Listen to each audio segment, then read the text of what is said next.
قرآن ناطق بھی بے مثال ہے. قرآن مبین خود قرآن کہتا ہے اس کی مثل کائنات میں کوئی نہیں.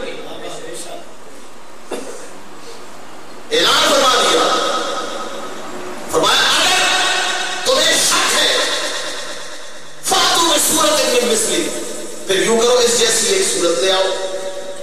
کہیں فرمایا فاتو بعشر سور مثلہ, اس جیسی 10 صورتیں لے کے آؤ. فرمایا قل لئن اجتمع الانس والجن على ان یاتوا بمثل هذا القرآن لا یاتون بمثلہ ولو کان بعضهم لبعض ظہیرا. میرے محبوب آپ اعلان فرما دے, اے جنوں انس تم سارے اکٹھے ہو جاؤ اور مل کر قرآن کی مثل لانا چاہو. فرمایا قیامت تک ٹھوکریں کھاتے رہو گے, قرآن کی مثل نہیں لا سکو گے, قرآن کی مثل نہیں لا سکو گے. پھر مجھے یہ بات کہنے دیجیے کہ اگر قرآن مبین کی مثل کائنات میں کوئی نہیں ہے تو قرآن ناطق کی مثل بھی کائنات میں کوئی نہیں ہے. اللہ نے جس سانچے میں مصطفیٰ کو ڈالا ہے وہ سانچہ بنا کے توڑ ڈالا ہے. میرے مصطفیٰ جیسا کائنات میں اور کوئی نہیں, میرے مصطفیٰ جیسا کائنات میں اور کوئی نہیں ہے. عاشق نے تو یہاں تک کہا کہ مصحف را ورق ورق دیدن ایک صورت میں مثل صورت ہوں. لوگوں میں نے سارا قرآن پڑھ کے دیکھ دیا, میں نے قرآن کے الفاظ پڑھے, اس کی آیات پڑھی, اس کی صورتیں پڑھی. قرآن کا حسن بکھرا ہوا ہے, کہیں فاتحہ میں ہے, کہیں بقرہ میں ہے, کہیں آل عمران میں ہے, کہیں نساء میں ہے, کہیں مزمل میں ہے, کہیں مدثر میں ہے, کہیں یاسین میں ہے, کہیں طٰہٰ میں ہے. سارا حسن قرآن کا بکھرا ہوا ہے صورتوں میں. عاشق کہتا ہے مصحف را ورق ورق دیدن ایک صورت میں مثل صورت عروس. میں نے سارا قرآن پڑھ کے دیکھا, مجھے کوئی صورت مصطفیٰ کی صورت ایسی نہیں ہے. کیوں؟ قرآن کا حسن بکھرا ہوا ہے صورتوں میں. جب صورتیں اکٹھی ہوئی, صورتوں کا حسن ملا تو قرآن بن گیا, اور قرآن کا حسن سمٹ کر آیا تو چہرہ مصطفیٰ بن گیا. مصطفیٰ بن گیا تو قرآن بھی بے مثل ہے, اور جس سے قرآن نازل ہوا وہ بھی بے مثل ہے. تو آج ہم اس بے مثل نبی کی بات کر رہے ہیں, اس بے مثل نبی کی بات کر رہے ہیں. چونکہ تحریک منہاج القرآن کا اپنا ایک انداز ہے, اپنا ایک اسلوب ہے. ہم چاہتے یہ ہیں کہ اس امت کی افراد تک قرآن کی فکر پہنچے. حضور شیخ الاسلام کا یہی پیغام ہے, قرآن کی فکر پہنچے. یہ قرآن جب فکر دیتا ہے, چونکہ ہمارا مقصد ہے امت مسلمہ کی وحدت. کیا ہے؟ امت مسلمہ متحد ہو جائے, امت مسلمہ ایک ہو جائے. اور طریقہ کیا ہوگا؟ فرمایا قرآن سے ربط جوڑو. کیف تکفرون باللہ وانتم تتلی علیکم آیاتہ.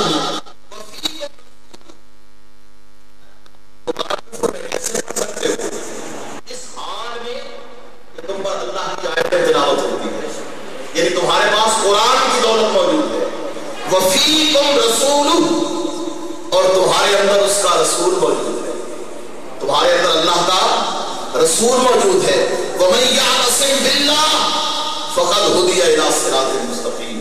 فرمایا جس نے اللہ کا دامن رحمت تھام لیا اس کو صراط مستقیم کی ہدایت دے دی گئی. پھر اگلی آیت میں فرمایا یا ایھا الذین آمنوا اتقوا اللہ حق تقاتہ ولا تموتن الا وانتم مسلمون. لوگوں اللہ سے ڈرو جس طرح اس سے ڈرنے کا حق ہے. پھر اس اگلی آیت میں فرمایا واعتصموا بحبل اللہ جميعا ولا تفرقوا. لوگوں اللہ کی رسی کو مضبوطی سے تھام دو, ٹکڑے ٹکڑے مت بنو. وہ بات وحدت کی تھی لیکن آغاز قرآن سے کیا. فرمایا لوگوں قرآن پڑھو, یہ قرآن تمہیں دہلیز مصطفیٰ تک لے آئے گا, قرآن تمہیں مقام مصطفیٰ کی معرفت دے گا. جب تم قرآن اور صاحب قرآن کو ساتھ لے کے چلو گے تو یہ تمہیں اللہ کی بارگاہ تک لے جائے گا, اور جو اللہ کی بارگاہ تک جاتا ہے اس کو تقویٰ کی دولت نصیب ہو جاتی ہے. اور جس کے دل میں تقویٰ ہے وہ توڑتا نہیں ہے, وہ جوڑتا ہے. جوڑتا ہے. تمسک بالقرآن, تمسک بالرسالہ, تمسک باللہ, تمسک بالتقویٰ. تمسک بالوحدہ، یہ بنیادی فکر ہے. اس فکر کو لے کے تحریک منہاج القرآن آگے چل رہی ہے. تو آج چونکہ ہم حضور علیہ السلام کا میلاد منا رہے ہیں، میں نے قرآن مجید کی آیت کریمہ تلاوت کی، والشفع والوتر، قسم ہے جفت کی اور طاق کی. مولا تو بے نیاز ہے، کہیں تیرا محبوب مکہ کی گلیوں میں خرام ناز کرتا ہے تو لا اقسم بہذا البلد کہتا ہے، کہیں تو والعصر کہہ کے قسمیں اٹھاتا ہے، کہیں تو والضحیٰ کہہ کے قسمیں اٹھاتا ہے، کہیں والفجر کہہ کے قسمیں اٹھاتا ہے، کہیں واللیل کہہ کے فجر قسمیں اٹھاتا ہے. مولا ساری قسمیں اٹھا رہا ہے. یہ والشفع والوتر، آداد کی قسمیں کیوں اٹھائیں؟ جفت اور طاق آداد ہے، یہ آداد کی قسمیں مولا کیوں اٹھا رہا ہے؟ فرمایا اس میں بھی نسبت مصطفیٰ ہے. مفسرین فرماتے ہیں جفت و طاق کی قسمیں رب نے کیوں اٹھائی؟ فرمایا لوگوں، میرا محبوب دنیا میں آئے گا، حضرت آمنہ کی گود میں آئے گا، چشمان مقدس کھولے گا، میرا محبوب 1 سال کا ہو جائے گا، پھر 2 سال کا ہو جائے گا، پھر 3 سال کا ہو جائے گا، پھر 4 سال کا ہو جائے گا، حضرت حلیمہ سعدیہ کے دیش میں چلا جائے گا، میرا محبوب 12 سال کا ہو جائے گا، 40 سال تک پہنچے گا. فرمایا جفت و طاق کی قسمیں اس لیے کھا رہا ہوں، محبوب تو 12 برسوں کی دہلیز پر قدم رکھے گا تب بھی میری قسم ہے، تو جفت برسوں کی دہلیز پہ قدم رکھے گا تب بھی میری قسم ہے. محبوب تیری حیاتی جو بڑھتی جائے گی، عمر جو بڑھتی جائے گی، تیری زندگی کی ہر لمحے کی قسم کھاؤں گا. قسمیں کھاتا ہوں تیری زندگی کی ہر لمحے کی. مولا تیرے محبوب کی زندگی میں ولادت بھی ہوئی، آپ نے فرمایا یہ جفت کی قسم کیوں کھا رہا ہوں؟ فرمایا اپنے محبوب کو دنیا میں بھیجوں گا، 12 ربیع الاول کا دن ہوگا، یہ 12 جفت ہے. فرمایا محبوب تو دنیا میں جائے گا، مجھے اس دن کی بھی قسم ہے. پھر میرا محبوب رات کا وقت ہوگا، ہر طرف تاریکی پھیلی ہوگی، دنیا والے سو رہے ہوں گے، میں جبرائیل امین کو 70,000 فرشتوں کی بارات دے کر محبوب تجھے اپنے پاس بلا لوں گا. معراج کی رات 27ویں کی ہوگی، 27ویں طاق ہے. محبوب مجھے اس رات کی بھی قسم، محبوب تو دنیا میں آئے تب بھی تیری قسم، دنیا والوں کو چھوڑ کے میرے پاس آئے تب بھی تیری قسم ہے. محبوب کی قسمیں کھائی جا رہی ہیں. مولا کوئی بلیغ سی بات بتا دے. فرمایا لوگوں آؤ بلیغ سی بات بتاتا ہوں، محبوب تیری حیاتی کی سارے جہتوں کی قسمیں کھا رہا ہوں. لعمرک انہم لفی سکرتہم یعمہون، میرے محبوب مجھے تیری ساری عمر کی قسم ہے، تیری ساری عمر کی قسم ہے. تو رب وہ ہے جو اپنے محبوب کی قسمیں کھاتا ہے. اس محبوب کو اس دنیا میں بھیجا اور پھر دنیا والوں میں سے اٹھا کر اپنے پاس بلا لیا. آج ہماری گفتگو کا جو خلاصہ ہے وہ ہے میلاد سے معراج تک، میلاد سے معراج تک. اللہ رب العزت نے ارشاد فرمایا وَمَا أَرْسَلْنَا مِن رَّسُولٍ إِلَّا لِيُطَاعَ بِإِذْنِ اللَّهِ.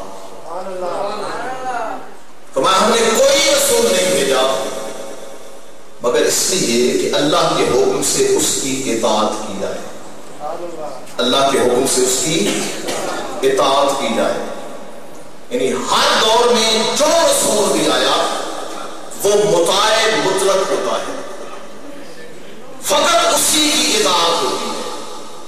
جس دور میں بھی جو رسول آتا ہے وہ مطاع مطلق ہوتا ہے.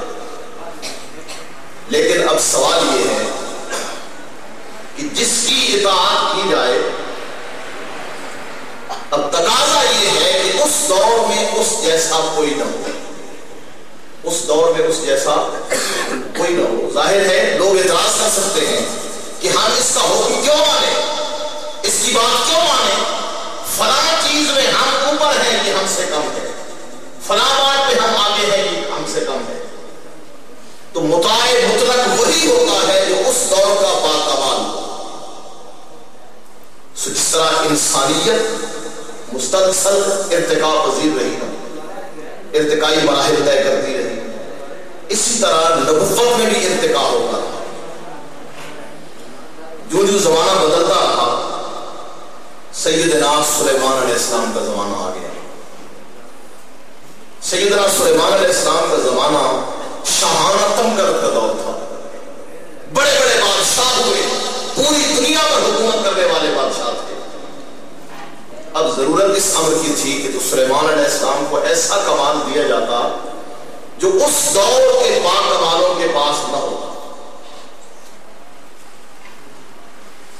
اس دور کے بادشاہ پوری دنیا پر حکومت کرنے والے تھے۔ اللہ رب العزت نے سلیمان علیہ السلام کو ایسا کمال عطا فرمایا کہ آپ کے لیے ہواؤں کو مسخر کر دیا،